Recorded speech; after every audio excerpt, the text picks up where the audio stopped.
had more time, and certainly if it's face to face, I'd workshop this. But you have to make your mental note or note on your own, and giving you a number of statements or questions or observations.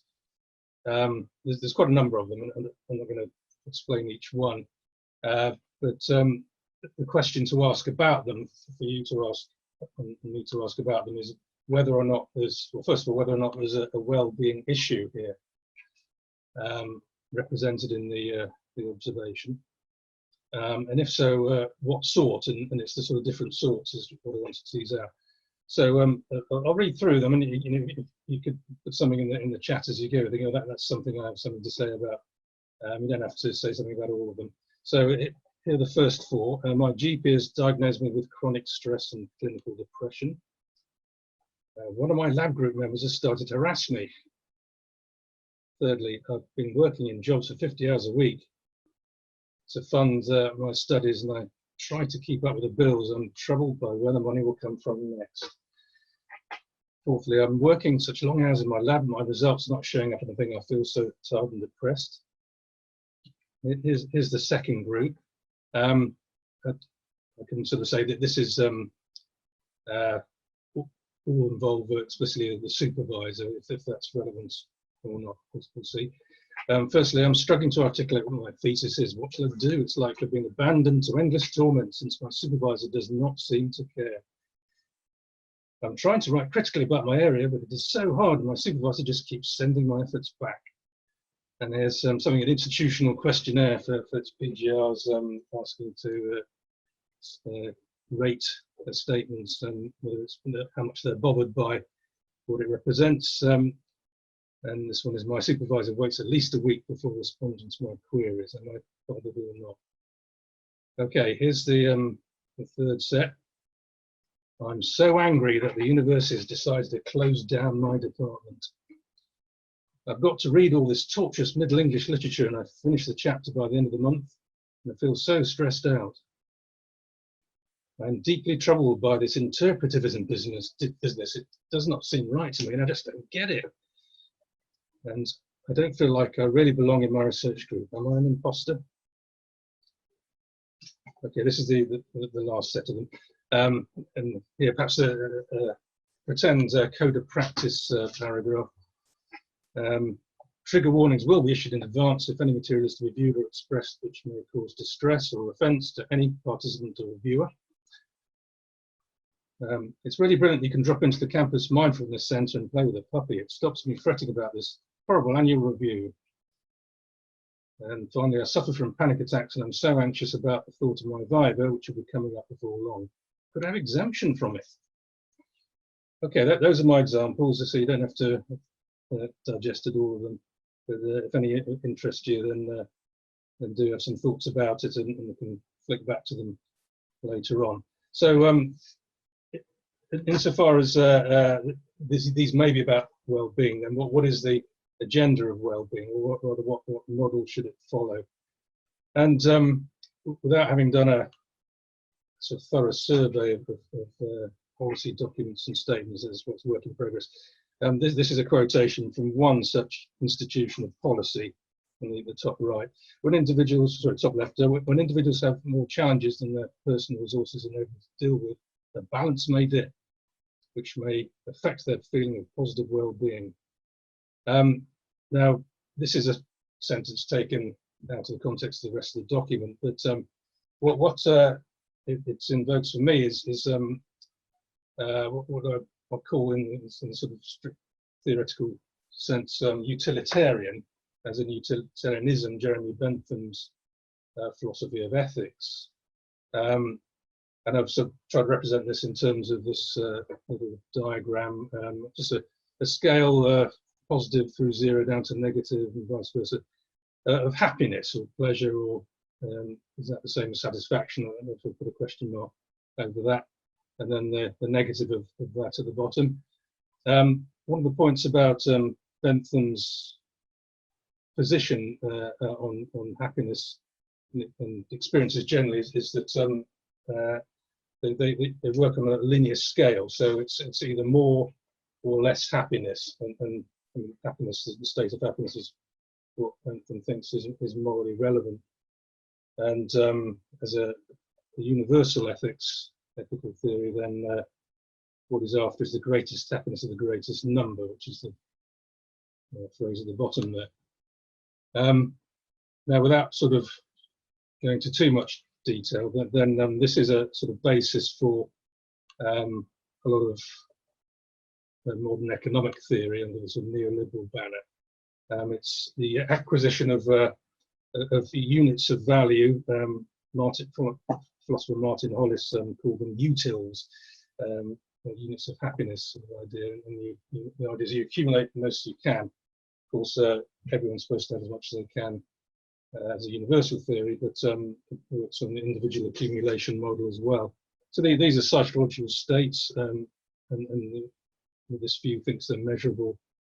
They're sort of greater, less, they're more intensely happy or less intensely happy, and so on. More painful if it was the opposite.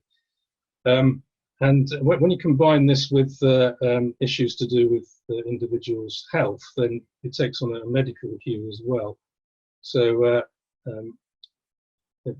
ill health is real when it happens, and it's not very nice. You're not normally very happy. And if it's chronic, there's some underlying physiological condition, then it's certainly a medical matter. So what worries me is that all these factors being elided into the same thing, and this is what's governing the wellbeing agenda, at least in many cases. The point is to make sure people are happy first, and all else comes second. That's sort of a Benthamite idea. This is what, taken in certain contexts, this is what Catherine Eccleston and Dennis Hayes call emotional epistemology. There's a quotation from one of the papers on this. The idea that educational institutions must address effective emotional and personal aspects of learning and subject content is changing the purposes, processes, and content of education. The current shift not merely puts the emotional first, but is undermining the cognitive. There's lots I think Hayes and Eccleston don't get quite right, but the basic point is a warning here. And if we treat well-being as this utilitarian, linear scale sort of idea, then it's going to miss out a richer sense of what well-being can be. And here I draw from Aristotle, his concept of eudaimonia, roughly translated as flourishing. So it includes, happiness, being pleased with what you've done, and pleased with what others do as well, and the more the merrier. So it's got that in common with utilitarianism, but it's got a richer sense of flourishing in the sense that it's got a very strong epistemic dimension. You can't flourish unless you find what it is that suits your possibly innate, possibly developed talents, but it's what you want to do, and make that sort of specialism that you find that you can make yourself a good example in relation to practicing it. And you have to do it well. So there are criteria for doing it well, and that requires some knowledge about how to do it. When you do it well and you like doing it, then that's when you flourish. It's different things are different for different people. Aristotle thought that intellectual flourishing was the highest form of flourishing, but he recognised that it wasn't suited to everybody, and that's all right. So if anyone's going to be intellectually flourishing, I'd hope we sort of find that in universities at least. But it's to do that, you put in a hard graft, you have to struggle, and it's not always very nice. But that's part and parcel of it. So if we take this into the doctoral level, then achieving something as a contribution to knowledge, I mean that's one of the hardest struggles, and maybe that's why we see reports in greater proportions of PGR students, doctoral researchers struggling and reporting, getting counselling, for example, and having mental health issues. But, and I've heard people say this, well, maybe we should do away with doctorates altogether because it causes so much suffering. But if we did, then that would mean that everybody, or rather nobody, would have the chance to to exceed in this way and achieve something that the doctoral institution can provide. If it's Aristotle versus Bentham, then I think we need to pay more attention to Aristotle, is what I say, and thereby all the dimensions of the doctoral world. They will be a challenge, but they provide that opportunity to actually achieve and flourish. I'm going to note there about anguish. This is in relation to the sort of abandonment to your own freedom that I think is most acute for the doctoral candidates, at least coming from the tram lines of a taught degree program. They sort of have to create their own curriculum, and that burden of responsibility is one of those challenges. And insofar as you're stuck and you don't know what to do, that's what Sartre calls anguish, which is neither, although you can have emotional thoughts about it, it's not itself an emotion, nor is it epistemic. So Aristotle hasn't got all the answers. As sort of coda to my introduction to Aristotle. So,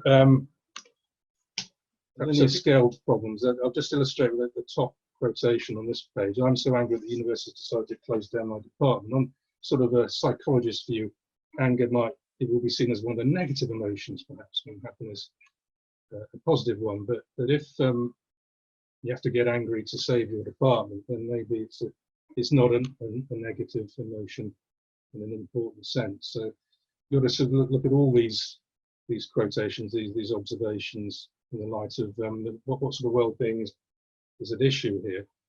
And one answer what I'll give is they're all about well-being, but in different ways. And it's important to get our priorities right. So I'll end on that note. Thanks.